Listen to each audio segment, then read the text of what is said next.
मैं आज एक कथा पढ़ रहा था और उस कथा में राजा है राजा रूपसेन, बड़े ही धर्मात्मा है, प्रभु के भक्त हैं। एक बार उनके यहाँ पर एक आदमी आया अपने परिवार सहित, आकर के नौकरी मांगने लगा। राजा ने कहा कि तुम्हें नौकरी मैंने दी, लेकिन तुम उसके बदले लोगे क्या? उसने कहा कि 1000 स्वर्ण मुद्राएं प्रतिदिन आप मुझे दे दीजिए। राजा ने कहा ठीक है, और उसे नौकरी दे दी। महल के पहले दरवाजे पर जाकर के चौकीदारी करे।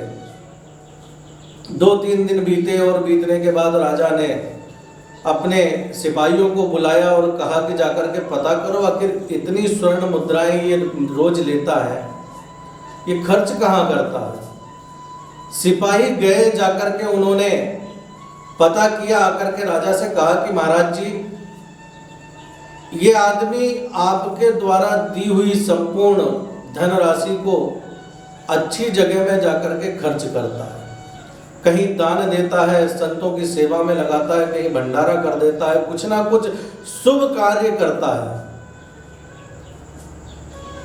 अपने लिए तो ये कुछ पैसे ही बचा करके रखता है जिससे कि इसकी जीविका चल सके, वस्त्र अन्न आदि ये खरीद सके।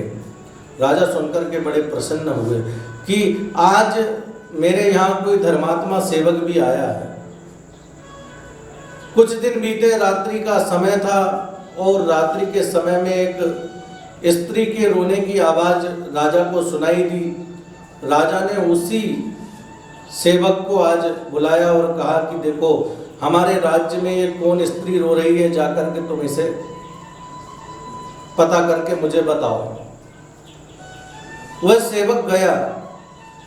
राजा के मन में विचार हुआ कि नया नया सेवक है,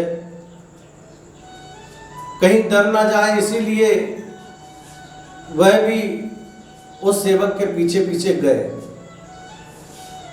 सेवक ने अपनी तलवार निकाली, स्त्री के पास जाकर के पूछा कि तुम कौन हो।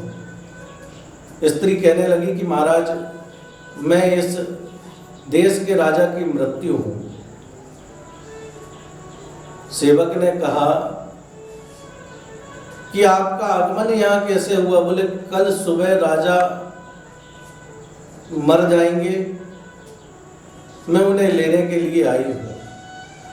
सेवक ने कहा कि हे मृत्यु देवी, आप मुझे बताइए कि मेरे यहाँ के राजा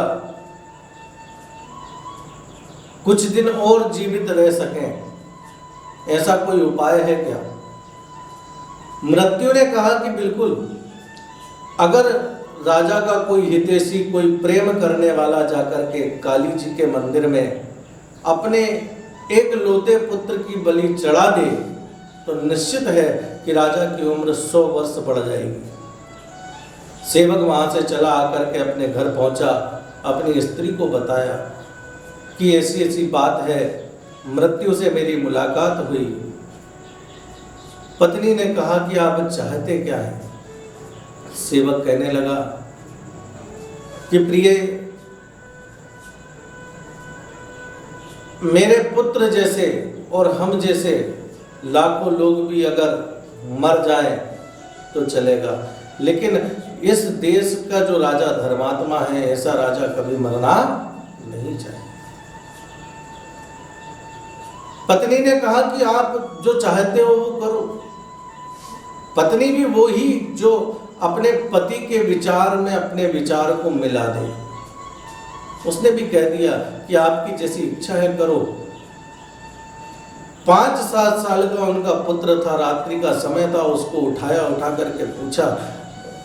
तो पुत्र ने भी जवाब दिया कि पिताजी, अगर मेरे जैसे हजारों बालक भी अपनी जिंदगी को खत्म कर दें और ऐसे राजा को बचा सके तो निश्चित ही आपको मेरी बलि दे देनी चाहिए। पूरा परिवार मिलकर के काली जी के मंदिर में पहुंचा और उस बालक की बलि सेवक ने अपनी तलवार को निकाली और उस बालक की बलि को दे दी। उस बालक की बहन भी वहीं खड़ी थी, उससे यह दृश्य देखा नहीं गया और उसने भी अपने शरीर को छोड़ दिया। पुत्र और बिटिया के मरण उपरांत आज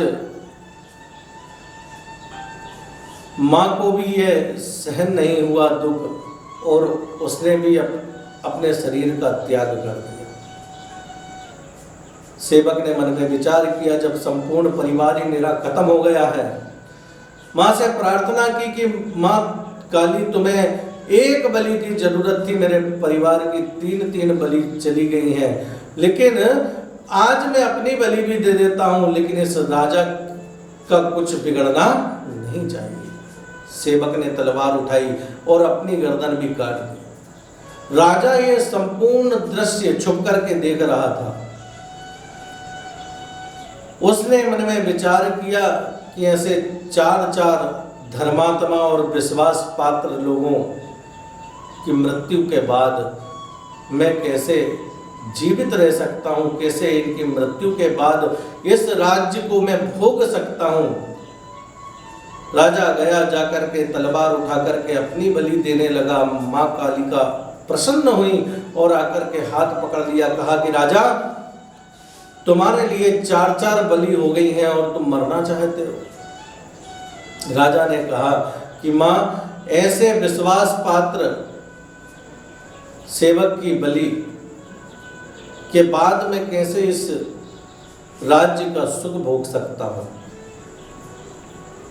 मां कालिका प्रसन्न हुई और कहने लगी कि तुम्हारा अत्यंत प्रेम और विश्वास देख करके आज मैं प्रसन्न हूं, तुम बताओ कि तुम्हें चाहिए क्या। राजा ने कहा कि भैया, मैं और कुछ नहीं चाहता, आप इस सेवक को जीवित कर दीजिए, इसका संपूर्ण परिवार जीवित कर दीजिए। मैया ने आशीर्वाद दिया और संपूर्ण परिवार जीवित हुआ। सुबह हुआ, सुबह जब वह सेवक दरबार में पहुंचा तो राजा ने पूछा कि तुमने आने में बहुत देर कर दी, आकर के बताया भी नहीं कि वह स्त्री कौन थी। तब सेवक कहने लगा कि महाराज, कोई प्रेत बाधा थी और शमशान से वह आवाज आ रही थी। अब आपको चिंता की कोई बात नहीं है, मैंने जाकर के उसे वहां से भगा दिया। एक सेवक होता है, ये सेवक का धर्म होता है। राजा ने दरबार में रात्रि का संपूर्ण वृत्तांत सुनाया, कैसे सेवक ने अपने परिवार सहित अपनी बलि भी दे दी एक राजा को बचाने के लिए। राजा ने कहा कि अगर किसी क्षेत्र का राजा धर्मात्मा हो ना हो, लेकिन उसके यहाँ पर एक भी ऐसा धर्मात्मा सेवक हो जाता है तो निश्चित रूप से वह संपूर्ण राज्य भी धर्मात्मा हो जाता है। मेरे बहन भाई, धर्म से, दान से बढ़कर के इस संसार में कोई चीज नहीं है। अगर हम भागवत की कथा को देखें तो भागवत में बताया गया कि राजा बलि जो है, उन्होंने जब इंद्र का राज्य छीन लिया तो भगवान स्वयं वामन भगवान का अवतार धारण करके राजा बलि के पास भिक्षा लेने के लिए पहुंचे। उनके सौंदर्य को देखकर, उनके रूप को देखकर राजा बलि प्रसन्न हो गया और आकर के कहने लगा कि महात्मा, आपको चाहिए क्या।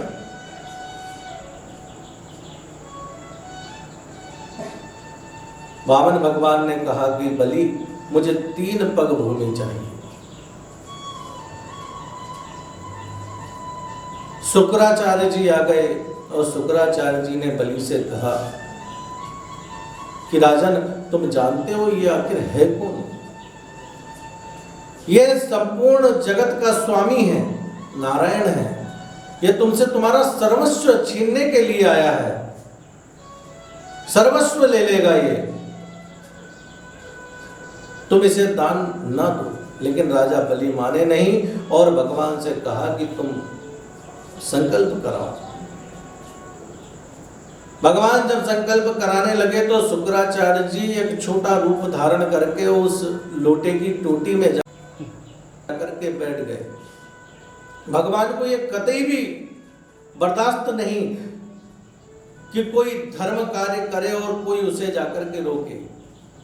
एक तो हम आजकल धर्म कार्य करते नहीं हैं और दूसरा हम किसी को धर्म कार्य करने से रोकते हैं।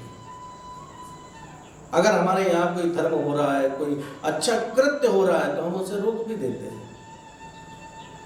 लेकिन भगवान ने क्या किया कि एक सीख उठा करके उस सीख को उस टोटी में चलाई, जिसके कारण शुक्राचार्य जी की एक आंख फूट गई। जो अच्छे कर्म को करने से रोकता है, हमें शिक्षा मिलती है यहाँ से कि निश्चित ही भगवान को ये चीज कभी बर्दाश्त नहीं, कभी भगवान ऐसे आदमी को क्षमा करते नहीं हैं और उसे उसका दंड भोगना पड़ता है। संकल्प हुआ 3 पग भूमि का। भगवान ने अपने रूप का विस्तार किया, बढ़ाया और इतना रूप का विस्तार किया, इतना विस्तार किया, इतना विस्तार किया कि 2 पग में संपूर्ण ब्रह्मांड को नाप लिया। भगवान कहने लगे, राजा बलि, तुमने 3 पग भूमि का दान देने का संकल्प किया है, तो तुम बताओ अब तुम्हारे पास बचा क्या जो मैं 3रे पग में नाप सकूं। राजा बलि ने कहा कि महाराज, आप सच सच बताएं कि दान बड़ा होता है या दानी बड़ा होता है। बामन भगवान ने कहा कि बलि, निश्चित ही सर्वस्व देने वाले का है। जब वह दान करता है तो वह दान से बड़ा हो जाता है। आज राजा बलि कहने लगा कि महाराज, जब दानी बड़ा होता है दान से, तो ये सेवक भी आपके चरणों में प्रणाम करता है। आप इस सेवक को एक पैर में नाप करके और इसका उद्धार कीजिए। साष्टांग दंडवत आज भगवान वामन को करने लगा। भगवान ने 3रा पैर उसके सर पे रखा। अच्छा सच बताओ, हम से भगवान आज इतना दूर क्यों है? भगवान हमसे इसलिए दूर है क्योंकि हम संसार में अपनी आस्था को रखते हैं। हम वस्तुओं से प्रेम करते हैं लेकिन भगवान से कभी प्रेम नहीं करते। शास्त्र कहता है कि जिस दिन भगवान से हमें प्रेम हो जाएगा, तुम्हें कहीं जाने की जरूरत नहीं। भगवान दौड़ता हुआ जहां पर तुम हो वहां पर आकर के तुम्हें दर्शन देगा। भगवान ने आज राजा बलि को सुतल लोक का राजा बना दिया। इस कथा से एक बात सिद्ध होती है कि भगवान लेते कम है और देते ज्यादा है। लेकिन संसार में अगर हम देखें तो बिल्कुल उल्टा है। संसार में संसारवासी हमसे लेते अधिक हैं और देते कम हैं। भगवान ने राजा बलि का सर्वस्व हरण तो किया, लेकिन सुतल लोक का राज्य भी उन्हें प्रदान किया। अच्छा, अगर कोई कहे तुमसे कि मैं तुम्हें भगवान के दर्शन करा दूं, कोई साधु कहे, संत कहे और कहे कि उसके बदले तुम क्या दोगे? निश्चित ही मैं तो कहूंगा कि अपनी जान भी दे दूं, क्योंकि जान पहले और संसार का ऐश्वर्य, वैभव, संपदा बाद में। जान देने के बाद भी अगर भगवान के दर्शन होते हों तो निश्चित रूप से भगवान के दर्शन श्रेष्ठ हैं। आज राजा बलि का पुण्य देखो कि भगवान स्वयं नित्य प्रतिदिन सुतल लोक जाकर के राजा बलि को दर्शन देते हैं। और इतना ही नहीं, जब ये कल्प बदलेगा उसके बाद में राजा बलि ही देवताओं के राजा इंद्र भी होंगे। तो पुण्य करें, धर्म करें। पहले हमारे पूर्वज लोग क्या करते थे? धार्मिक स्थानों पे जाते थे, तीर्थ स्थल पर जाते थे, वहां पर धर्मशाला बनवाते थे, मंदिर का निर्माण करवाते थे, वहां पर अपना नाम अंकित करवाते थे। मेरे बहन भाई, मनुष्य अमर नहीं होता, लेकिन उसका नाम अमर होता है। आज हम अपने धर्म से विमुख हो गए, आज हम अपने कर्म से विमुख हो गए, अपने स्वभाव को बदल लिया।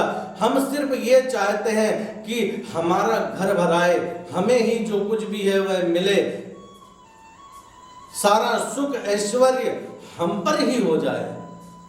लेकिन ये सब गलत है। सिर्फ हम अपना पेट भरने के बारे में सोचते हैं। यूं तो पेट श्वान भी भर लेता है, लेकिन पराया दुख जो अपनाए उसे इंसान कहते हैं। संसार में पेट तो एक पशु भी भर लेता है, लेकिन दूसरों का दुख जो अपनाए, दूसरों के दर्द को जो अपनाए उसे इंसान कहते हैं।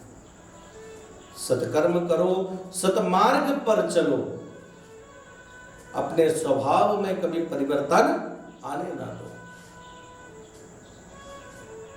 संगति से मनुष्य का स्वभाव परिवर्तित होता है, लेकिन हम अपने स्वभाव को बदले क्यों?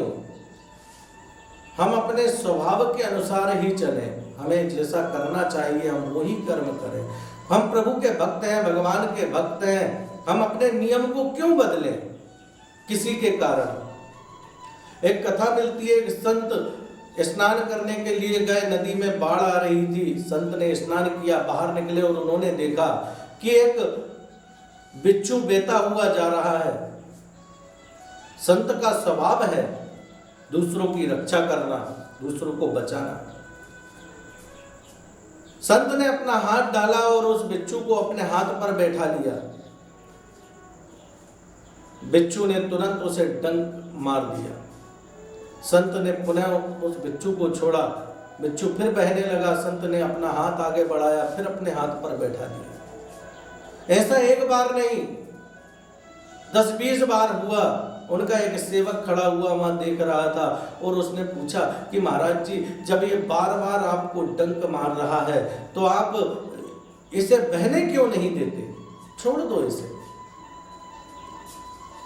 संत ने कहा कि मेरा धर्म है किसी को बचाना।